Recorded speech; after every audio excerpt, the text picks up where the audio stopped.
Ashes beneath the sky. The war did not begin with fires. It began with silence. For centuries, the peaks of Kael'Rithar had known only the language of wind and wing. Storms crowned the mountains like living thrones, and lightning coiled playfully around jagged summits where dragons nested in carved stone halls warmed by subterranean flame. Humans feared those heights. Humans respected those heights. Humans stayed away. Until they didn't. The first harpoon had come at dawn. It pierced the clouds before it pierced scale. Vareth of the Bronze Tempest had been circling the eastern thermals when the sky itself screamed. A bolt of iron longer than a ship's mast tore through vapor, and embedded in his left flank, barbs unfolding like cruel metal flowers. Chains followed, then explosions. He had fallen. Dragons did not fall. But he had.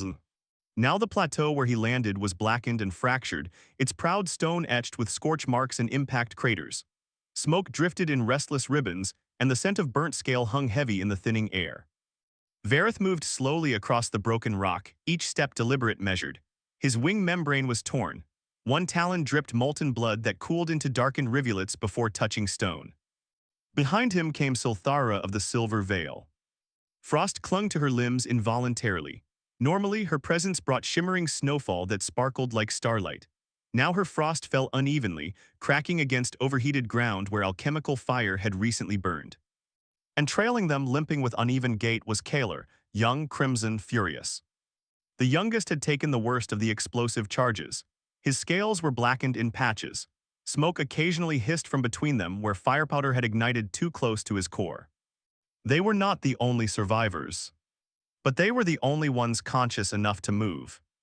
The rest had either taken flight into higher storm currents or fallen beyond recovery. Below the plateau, far beyond human sight, dragon bodies lay scattered among shattered spires. Kaler growled under his breaths. They adapt too quickly. Vareth's voice was a low rumble of distant thunder. They always have. Not like this.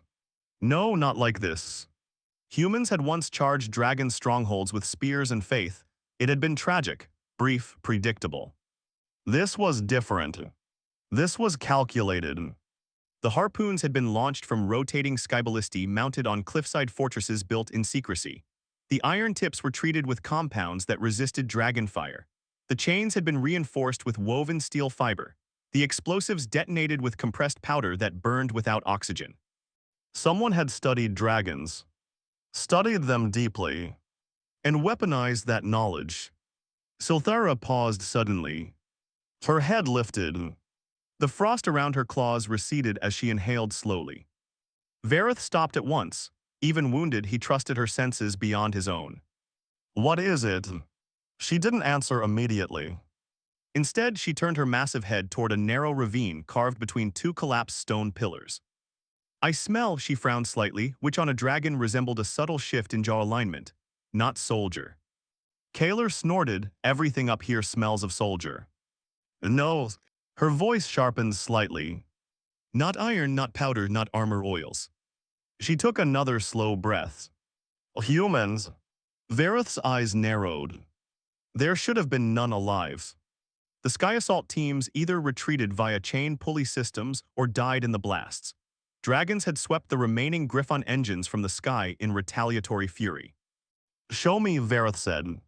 They moved cautiously. Each step carried weight enough to crack weakened stone.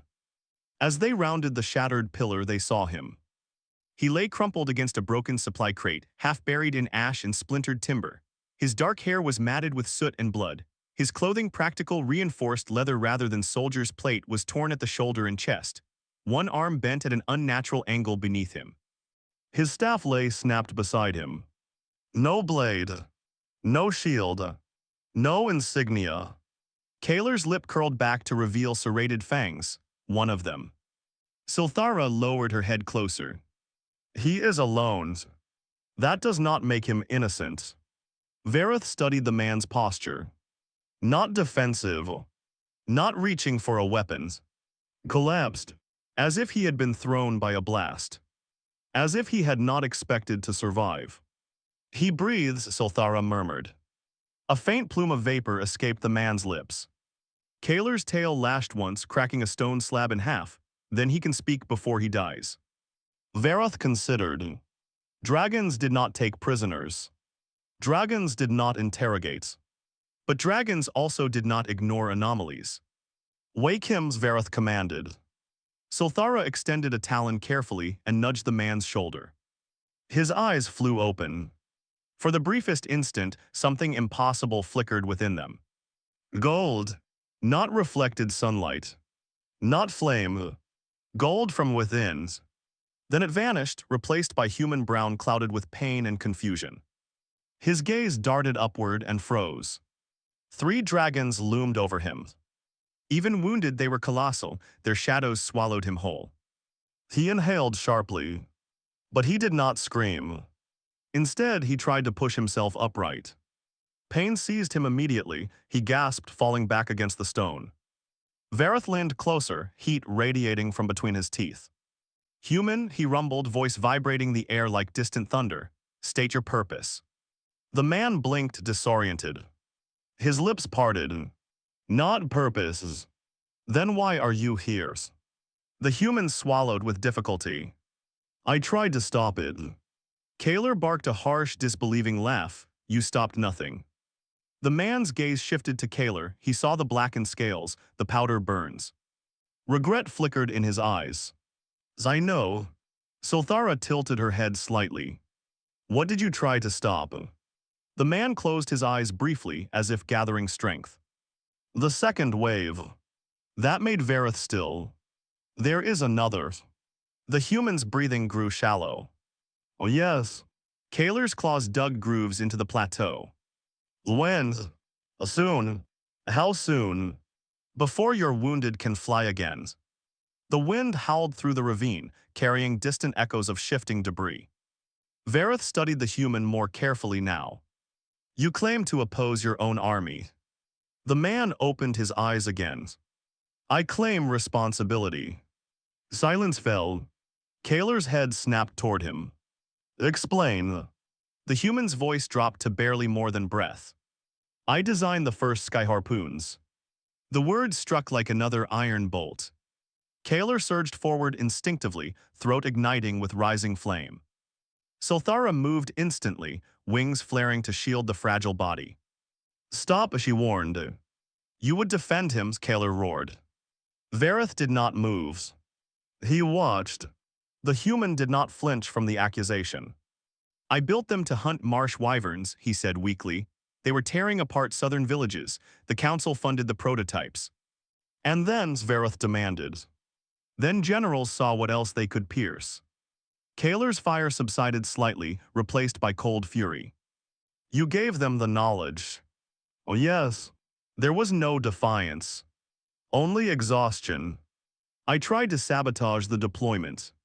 Failed. Oh yes. Sulthara leaned closer, studying his scent again. There was something beneath the surface, something that did not align with ordinary humanity. A warmth that resonated faintly with her own core. What is your name? She asked quietly. He hesitated. Zerindor. Zerindor what? Vale. The name landed strangely in the air. Vareth felt something stir in memory. Not recent memory. Ancient. Vale. The Ember Accord. A myth told to hatchlings during their first molt. The story of a dying dragon who had chosen mercy over vengeance during the first burning war. A fragment of his flame had been bound into a human bloodline, a gesture of fragile peace. Most dragons considered it symbolic nonsense. But the spiral mark described in the legend. Remove your gloves, Vareth commanded. Urindor blinked in confusion. Your right hand. With visible effort, he lifted his arm and peeled away the charred leather glove. Beneath it, etched into his palm and wrist, was a spiral of faintly glowing lines. Not ink. Not scar tissue. Light. The spiral pulsed once. Soft. Rhythmic. Alive. Kaler stepped back. That is impossible. Sulthara felt her own internal frost recoil from it, not in rejection but recognition. Vareth's voice lowered. The Emberlines. Urindor's vision swam. You're going to kill me, he murmured. Kaler's jaw tightened. We should. Vareth looked toward the horizon, where distant human fortifications shimmered faintly in morning haze. If this mark is genuine, he said slowly, then killing him would be ignorance. Silthara nodded once. He burns differently. Kaler glared at both of them. He helped them slaughter us. And he stands alone here, Vareth countered, broken, unarmed, and hunted by his own. Urindor's head lolled slightly as consciousness began to fade. There's more, he whispered. Vareth leaned closer. What more? The second wave carries a null core. All three dragons stiffened. Null cores were theoretical weapons, alchemical constructs designed to disrupt magical resonance. If detonated at high altitude, they could cripple dragon flight by destabilizing their internal flame. Where? Sulthara demanded. Under the western cliff fortress. Kaler's wings flexed painfully. If he lies, Vareth said evenly, we will know. Urindor's eyes fluttered closed. Sulthara tightened her hold instinctively as his breathing weakened. He is fatting. Vareth made his decision. We take him to the conclave. Kaler stared in disbelief. You would carry a human into the Elder Spire. Oh yes. They will call it betrayals. They may. Vareth's golden eyes burned brighter. But if the Emberline lives, then the war is not what we believed. Silthara carefully lifted Urindor into a more secure hold, cradling him against the scaled curve of her foreleg. He looked impossibly small. Fragile, and yet the spiral mark glowed faintly against her silver scales. Vareth spread his torn wings with visible strain. We fly. You can barely hold altitude, Kaler protested. I will hold long enough. Kaler hesitated, then growled. Very well. The three dragons moved to the edge of the plateau. Below them, the mountain winds churned violently. Vareth launched first. Pain ripped through his injured flank, but he forced his wings downward in powerful strokes. The air caught him, lifting his massive form into unstable glide. Silthara followed, her silver wings carving clean arcs through thinning cloud. Kaler leapt last, crimson silhouette cutting against smoke-stained sky. Together, they rose toward the highest peak of Kael'Rithar. Toward the Elder Spire. Toward judgment. Far below, in the shadow of the western cliff fortress, human engineers prepared the second assault. They believed their innovations unstoppable. They believed dragons creatures of instinct, powerful but predictable. They did not know that in the claws of a wounded silver dragon, a human bearing ancient flame was being carried toward the heart of dragonkind. They did not know that the spiral on his palm was beginning to glow brighter with every beat of his heart. And they did not know. The war they thought they understood was about to change. Completely. The conclave of flame. The Elder Spire pierced the heavens like a spear of living stone. It rose from the highest summit of Kael'Rithar, carved not by claw alone, but by ancient flame shaped with intention. Its surface shimmered faintly with embedded crystal veins that pulsed in slow rhythm, echoes of dragonfire woven into rock over millennia. No human had ever stood within its halls. No human had ever been permitted beyond the lower cloudline. Until now, Vareth's landing was not graceful. His injured wing faltered as he descended through the final curtain of storm. Wind buffeted him sideways, and he struck the upper platform harder than intended. Stone cracked beneath his weight. Silthara landed moments later, far more controlled despite her own wounds. She kept her foreleg curved protectively, shielding the unconscious man against her scaled chest. Kaler descended last in a flare of red and ash, claws gouging furrows into the platform as he absorbed the impact. The platform trembled. Massive stone doors, already open, revealed the inner chamber of the conclave. Dragons were waiting. They lined the circular hall in tiers carved into the surrounding stone. Bronze, silver, crimson, obsidian, cobalt, scales reflecting torchfire and natural magmalite in shifting patterns. Some bore scars fresh and bleeding. Others were ancient, their horns worn smooth by centuries of wind. At the center of the chamber burned the elder flame. It did not flicker like ordinary fire. It rose in a steady column of molten gold, suspended in the air above a crystalline basin etched with runes older than written language. Its heat did not scorch, it resonated.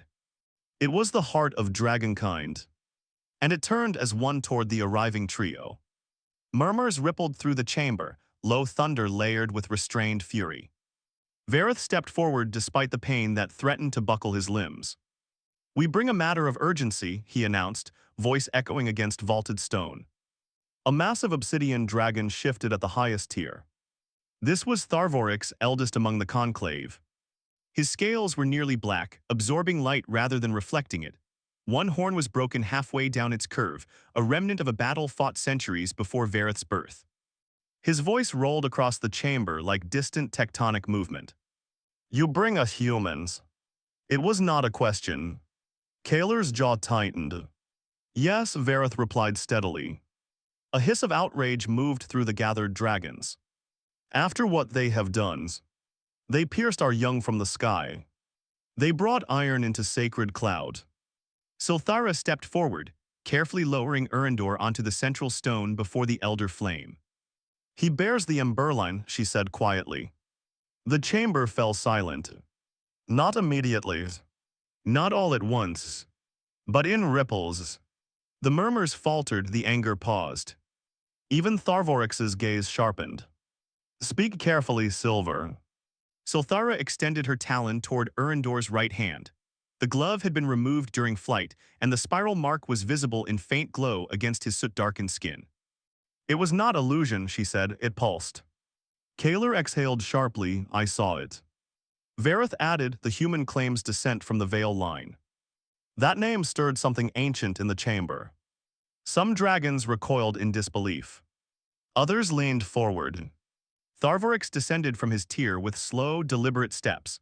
The platform groaned beneath his weight as he approached the unconscious human. Urindor lay still, his breathing shallow, his face pale against the black stone. Tharvorix lowered his massive head until one golden eye filled the space above the man's body. "Many humans bear marks," the elder said coldly, "ink, trickery, glamour." Vareth did not argue. Instead, he said, "Touch him." A ripple of unease passed through the chamber. Tharvorix hesitated only briefly before extending one immense talon. He did not touch the spiral directly. He touched the stone beside it. The reaction was immediate. The elder flame flared. Not violently, but distinctly. The column of molten gold brightened and leaned, ever so slightly toward the human. A collective intake of breath echoed through the hall. Tharvorix withdrew his talons slowly. The spiral on Urindor's palm pulsed again. Brighter this time. And the human gasped. His body arched slightly as if caught between currents. Silthara moved closer instinctively. "Azy," she murmured, though she knew he could not hear her fully. Urindor's eyes fluttered open. And this time, they remained gold. Not faint, not fleeting. Solid molten light burned where human brown had been. He stared upward into a ring of dragons without fear. Without shock. Without confusion. Instead, there was recognition. The chamber trembled as dragons shifted uneasily. Tharvorix's voice lowered. "What are you?" Urindor blinked slowly.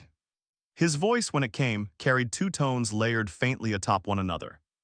"I am what was promised." Kaler took a step back. "That is not possible." Urindor turned his head toward him, movement slow but steady. "You are wounded," he said softly. Kaler's wings stiffened. "You smell of powder and blood." Silthara felt the heat in the chamber rising, not from dragonfire but from resonance. The elder flame pulsed in rhythm with the spiral on Urindor's palm. Vareth lowered his head slightly. "Do you remember the accords?" Fragments flashed behind Urindor's glowing eyes. "Not memories. Visions. A battlefield of ash from ages past. A dragon fallen, wings broken. A human standing before him with sword raised and then lowered. A choice made in mercy rather than vengeance. A fragment of flame pressed into mortal flesh. A vow spoken." The images flickered and faded. Urindor gasped as the weight of them struck him. "I remember pieces." Tharvorix circled him slowly. The Emberline was myths. It was Covenant, Erendor corrected quietly. His voice steadied. The flame was never meant to dominate, it was meant to balance. Murmurs rippled again. Tharvorix's gaze hardened. And yet your kind brought iron and null cores to our sky. Pain crossed Erendor's features. I warned them. Warned, Kaler snapped, you designed their weapons. Yes, Erendor said, meeting his gaze directly, to hunt wyverns preying on villages, not dragons. And you did not foresee misuse. I underestimated fear. The admission hung heavy. Tharvorix leaned closer. You expect us to trust you. No. Silence again. I expect you to listen. The elder flame flared brighter. Vareth felt it deep within his core, a vibration unlike ordinary fire. It was not calling to dominate. It was calling to harmonize. Tharvorix studied the human for a long moment. Prove it. Erendor frowned slightly. Prove what? That the flame in your blood is not corruption. The obsidian elder stepped back toward the crystalline basin. Enter the flame. Gasps echoed. Even Vareth stiffened. No creature but dragon had ever touched the elder flame and survived. Erendor looked at the column of molten gold. Heat radiated outward, not burning but immense.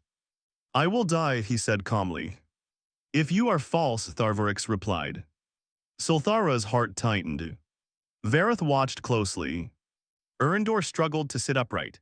His broken arm hung uselessly at his side, but he forced himself onto one knee. He rose slowly. Dragons parted instinctively, forming a ring around the basin. The spiral on his palm glowed brighter with each step. The elder flame lined toward him as if in anticipation. Erendor stopped at the basin's edge. For a moment, doubt flickered across his face. Not fear of death. Fear of failing. Then he extended his marked hand into the flame. The chamber erupted in blinding gold. But there was no scream. No burning flesh. Instead, light flowed. The spiral flared like a rising sun. The flame did not consume him. It flowed into him. Through him. Around him. Dragon staggered backward as a shockwave of resonant heat rippled outward, not destructive but awakening. Kaler gasped as the powder burns along his scales cooled instantly. Sulthara felt the ache in her limbs ease. Vareth's torn wing membrane knit partially, molten threads sealing ruptured veins. The elder flame roared not in fury but in recognition. Erendor stood at the center of it, eyes blazing, body outlined in gold. When he withdrew his hand, the flame did not diminish. It steadied. Stronger. Tharvorix bowed his head. Not deeply, but unmistakably. The Emberline lives. The words echoed like thunder across the chamber. Erendor swayed, suddenly human again, as the golden intensity faded from his eyes. Sulthara lunged forward and caught him before he collapsed fully. He was breathing hard, sweat beading across his brow. What did you see? Vareth asked. Erendor swallowed. The null core. The chamber tensed. It is already armed. Where? Kaler demanded. Beneath the western cliff fortress. We suspected as much, Vareth said grimly. Erendor shook his head weakly. No, you do not understand. He looked up at Tharvorix. It is tuned to dragonfire frequency. Cold realization spread across the conclave. If detonated during full assault, Sulthara whispered. It will shatter your internal cores, Erendor finished, ground every dragon in the sky. Kaler's claws cracked stone again. Then we strike before detonation. Tharvorix lifted his head. Even wounded. Erendor looked around the chambers. You will not strike alone. A dangerous silence followed. Kaler narrowed his eyes. You think we would fight beside humans now? Not humans, Erendor said quietly. He lifted his glowing hand. Amazed. The spiral pulsed faintly. I can disrupt the null core. How? Vareth asked. It responds to flame signatures. Mine is neither fully dragon nor fully human. Tharvorix considered. You would enter the fortress. Oh yes. Alone. Erendor met his gaze steadily. No, he turned to Kaler. I need one dragon strong enough to reach it, and reckless enough not to hesitate. Kaler stared at him, then snorted. You assume much. I assume correctly. A long silence passed. Then Kaler stepped forward. I will carry him. Murmurs of protest echoed. You are barely healed. You would trust a human with your back. Kaler ignored them. He looked at Vareth. If the null core detonates, we are finished regardless. Vareth inclined his head slightly. Sulthara exhaled slowly. Tharvorix studied them all. The Conclave does not lightly ally with mankind. Erendor spoke softly. You are not allying with mankind. He looked at the Elder Flames.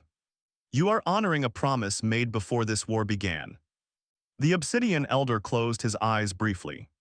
Then opened them. So be it. The decision reverberated through the hall. Prepare for war. The Elder Flame flared brighter, casting long golden shadows across stone. Erendor sagged slightly in Sulthara's hold, exhaustion overtaking the adrenaline. Kaler crouched low beside him. You can barely stand. Erendor managed a faint smile. Good thing you can fly. Kaler huffed once. For your sake, Emberline, you had better be right. Far below, in the western cliff fortress, human engineers made final calibrations to the null core. They believed dragons creatures of instinct. Creatures of power. Creatures without strategy. They did not know that at that very moment, within the highest spire of Kael'Rithar, a human stood acknowledged by the Elder Flame itself. They did not know that dragon wounds were healing faster than expected. And they did not know. The next assault would not be one-sided. It would be balanced. Fire rewritten. The storm did not gather by accident. It answered. Clouds thickened above Kael'Rithar not with chaotic fury but with intent. Thunder rolled in steady cadence as dragons assembled across the mountain's vast terraces, wings flexing, claws scraping stone, wounded bodies bearing fresh scars that gleamed like molten script. They had not fully healed. But they were no longer broken. At the edge of the Elder Spire platform, Kaler crouched low, crimson scales reflecting flashes of lightning. His burn scars were sealed, though faint fissures of darker red traced where powder explosions had once torn through him. Behind him, Erendor tightened the leather straps securing him against the dragon's armored neck ridge. He had refused a saddle. If I fall, he had said, let it be because I failed, not because I was restrained. Kaler had found that answer acceptable. Vareth stood nearby, wings partially extended despite the pain that still lingered along their repaired membranes. Sulthara stood beside him, silver scales shimmering under the storm's pulse. The Conclave watched from higher tiers. Tharvorix's obsidian form loomed like a carved mountain. This is not vengeance, the Elder declared, voice carrying over thunder. This is preservation. Dragons shifted, low growls vibrating through the air. Erendor stepped forward briefly before mounting. This will not end in annihilation, he said. Kaler glanced back at him sharply. You speak boldly for someone about to dive into a human fortress. Erendor's spiral mark glowed faintly beneath his glove. If we answer destruction with extinction, we prove their fear correct. Vareth's golden eyes narrowed slightly, but not in disagreement. Sulthara spoke softly. What is your intention, Emberline? Erendor met her gaze. To end the weapon, not the world. Kaler snorted.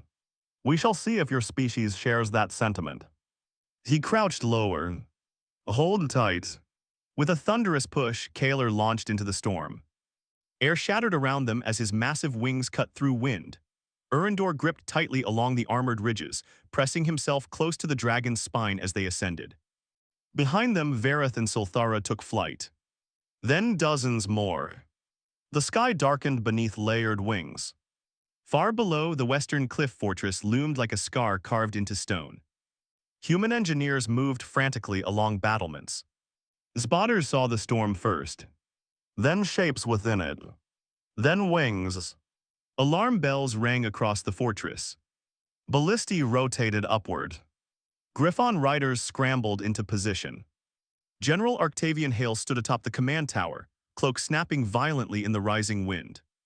He had overseen the Nullcore's construction personally. He had believed dragons powerful but predictable. Now he saw something new. Formation. Coordination. Not a chaotic swarm. A spear. At its tip. A crimson dragon carrying a rider. Hale narrowed his eyes. Fire. Ballistae launched in unison. Iron harpoons streaked upward. Kaler twisted midair, wings folding sharply before snapping outward in controlled evasion. One harpoon grazed his flank, slicing scale but failing to embed. Urindor raised his marked hand. The spiral flared. A pulse of golden resonance expanded outward like a ripple through water. The nearest harpoons shuddered mid-flight. Their alchemical stabilizers destabilized. Two veered off course entirely. Kaler's eyes widened. You can disrupt them at distance. Not for long, Urindor replied through gritted teeth. Another volley launched. This time Vareth and Sulthara intercepted, dragonfire erupting downward, not wild infernos but precise arcs targeting siege engines. Wood and metal exploded in bursts of flame. Griffon riders surged upward in response. Kaler roared, diving sharply. They broke through the outer defensive ring in a torrent of wind and fire. The fortress courtyard erupted into chaos. Soldiers scattered as Kaler landed with bone-rattling force at the central tower's base. Urindor dismounted immediately. Where's Kaler demanded? Below. The spiral pulsed violently now, pulling him like a compass needle. Vareth and Sulthara descended nearby, holding off incoming infantry with controlled bursts of flame that scorched stone but avoided mass casualties. Urindor ran toward the tower entrance. Arrows flew. Kaler stepped between him and the barrage, wings shielding. Several arrows shattered harmlessly against crimson scale. You owe me, Kaler growled. Urindor didn't slow. They burst through the tower doors, stones splintering under dragon strength. Inside, chaos reigned. Engineers shouted conflicting commands. At the chamber's center stood the Null Core. It resembled a massive crystalline sphere encased in rotating metal rings inscribed with sigils. It hummed with unstable energy, vibrating in tune with the dragonfire above. General Hale stood before it, sword drawn. His eyes locked onto Urindor. You? Recognition flared instantly. Stand down, Urindor said. You sabotaged my engines. They were never meant for this. They were meant for survival. Hale gestured upward as the fortress shook from dragonfire impact. They burn our borders. They defend their homes, Urindor shot back. Hale's expression hardened. This ends today. He signaled. A lever was pulled. The Null Core's hum intensified. The rings spun faster. Above, dragons faltered mid-flight as a faint vibration rippled outward. Kaler staggered slightly. Now would be the moment, he roared. Urindor sprinted toward the sphere. Soldiers moved to intercept, but Kaler's tail swept through the chamber in a precise arc, knocking them aside without crushing. Move, the dragon barked. Urindor reached the Null Core and pressed his glowing palm against its surface. Agony shot through him instantly. This was not dragon fire. This was inversion. An anti-resonance designed to fracture internal flame. His spiral flared in response. Gold clashed against violet energy. The chamber trembled violently. Hale stepped forward, sword raised. You will not undo this. Kaler's head snapped toward him. The dragon did not incinerate the man. Instead, he spoke. If he fails, you doom both our kinds. Hale hesitated just briefly. Outside, a dragon fell from the sky, wings destabilized by the core's vibration. Urindor screamed as the spiral expanded beyond his palm, golden light racing up his arm, across his chest, into his eyes. Visions flooded him. The first accord. The dying dragons. The human who chose mercy. The vow spoken over flame. Balance, not dominance. Protection, not conquest. He understood now. The Emberline was not a weapon. It was a bridge. Urindor thrust both hands against the Null Core. Then bridge, he shouted through pain. Golden resonance surged outward, not to destroy the core but to harmonize with it. The violet vibration faltered. The spinning rings slowed. Energy shifted frequency. Above, dragons regained stable flight. Vareth roared in renewed strength. Sulthara's frost expanded across battlements, immobilizing siege engines. Inside, Hale stared as the core's destructive oscillation dissolved into balanced glow. The sphere's violent hum softened into steady resonance. It was no longer tuned to dragon fire. It was neutral. Urindor collapsed to his knees as the spiral dimmed to faint ember.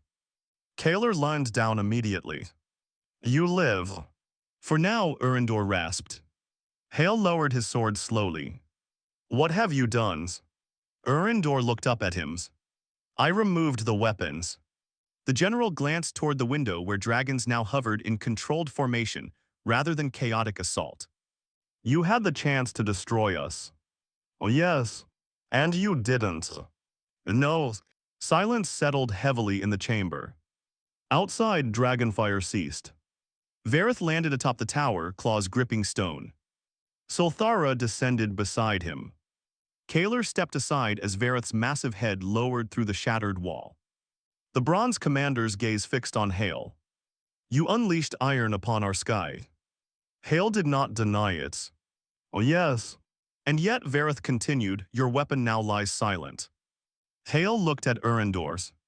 He could have ended us. Vareth's golden eyes shifted to the human kneeling beside the null core. But he did not. The meaning hung between species. Hale exhaled slowly. What now? Tharvorix's voice echoed faintly from the sky as he descended beyond the courtyard. Now, the elder said, we decide whether fear continues to rule us. Dragons landed across the fortress perimeter, but not in attack stance. Hale sheathed his sword. The council will not easily accept this. Vareth's voice deepened. Neither will ours. Urindor struggled to stand. Kaler supported him without comment. This was never about victory, Urindor said quietly. It was about misunderstanding. He looked between dragon and human alike. You studied them to defeat them, he told Hale, but never to understand them. And you, Hale asked. I studied both. The spiral flickered faintly once more. Tharvorix descended into the courtyard, fully obsidian scales towering above all.